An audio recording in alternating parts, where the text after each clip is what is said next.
Today, my group and I will be presenting our project, but before we dive in, we would like to take a few moments for a quick meditation. Let's all close our eyes and focus on our breathing. Let's breathe in through our nose and out through our mouths a few times.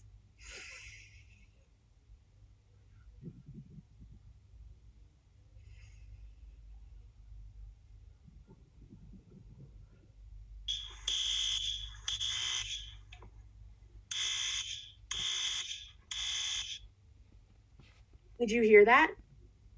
For those of us who heard that, imagine waking up to the sound of fire alarms blaring in your house.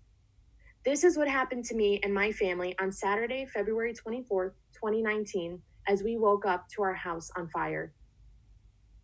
This makes me think of the deaf and hard of hearing populations because what devices do they have to alert them if this were to happen to them? If it weren't for our fire alarms, my family and I would have experienced a different fate that day. Today, we will be presenting on alerting and safety devices for the deaf and hard of hearing populations. So, what are alerting and safety devices and why are they important? So, according to the Center for Hearing and Communication, assistive alerting devices are designed to react to alarm situations. And some alerting and safety devices that we'll be presenting to you today are doorbell and intercom systems, smoke and carbon monoxide alarms, and baby monitors. And these all let a person know that something is occurring around them. So the first device that we will be talking about are fire and carbon monoxide alarms. The one that I chose is the Home Aware Fire and Carbon Monoxide Signaler that comes with a built-in smoke, carbon monoxide listener, a phone, and bed shaker. I believe this device is best for all forms of deaf and hard of hearing because of the different alerting mechanisms. There is audio for those that can hear, lights and strobes for everyone to see, and vibrations for those that do not see the lights or hear the sounds. So there are pros and cons to the HomeAware fire and carbon monoxide signaler. The pros are that it comes with a bed shaker, and in a situation like mine where I was sleeping when the fire alarm went off, this allows for the deaf or hard of hearing person to be woken up through vibrations on their bed. This device sends alerts for any HomeAware connected accessories. It connects to your phone line to the back of the unit for notification of phone calls. It has up to 1,000-foot range and is compatible with Sonic Alert HomeAware devices. But there are some cons to this device. The original price is about $185, which is a little costly depending on if you get it on sale or not. The HomeAware device that it's compatible with is actually sold separately, and that's an extra $200. And personally, I would not recommend this for the beds or cribs of babies and toddlers in fear of shaken baby syndrome or sensory overload. But what are you to do if you are deaf or hard of hearing and you're in a public place and there's a fire and carbon monoxide alarm going off that you do not hear? There are two apps that are accessible to these people. The first one for iPhones is called TapTap, and the second are for Androids called the Deaf and Hearing Impaired. So what these do, they alert the user when there is a loud noise in their environment. So the iPhone app TapTap gives vibrations to the user, and the Android app gives vibrations and lights to the user when there is a loud sound around them. So these apps give different recognition of sensitivity options depending on the user's preference. Now we're going to talk about some doorbell and intercom systems, and these alert when someone is ringing the doorbell or knocking on the front door.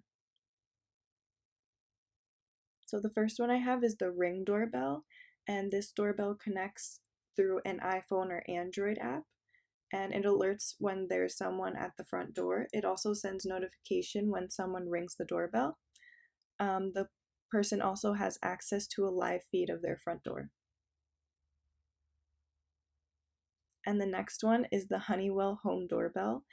And when someone rings the doorbell, this device has an LED flashing light, and it also has an audible chime for up to 90 decibels for the hard of hearing. And the last one is a door hanger with a door knock sensor. And when someone knocks on the door, this device detects vibrations from the knock, and it sends the signal to the receiver The only con of this device is that the receiver is sold separately. Baby monitors are another form of alerting and safety devices. A couple decades ago, monitors that were suitable for deaf and hard of hearing parents and guardians were most definitely hard to come by. But with such large advancements with technology all around, deaf and hard of hearing parents and guardians have options. The most common trend for a deaf and hard of hearing parent who purchases these systems typically find video, light, and vibration alerts to be most useful. This monitor provides a range that can go up to 2,000 feet, whereas most monitors range from 500 to 1,000 feet. Light brightens as the baby's cry intensifies.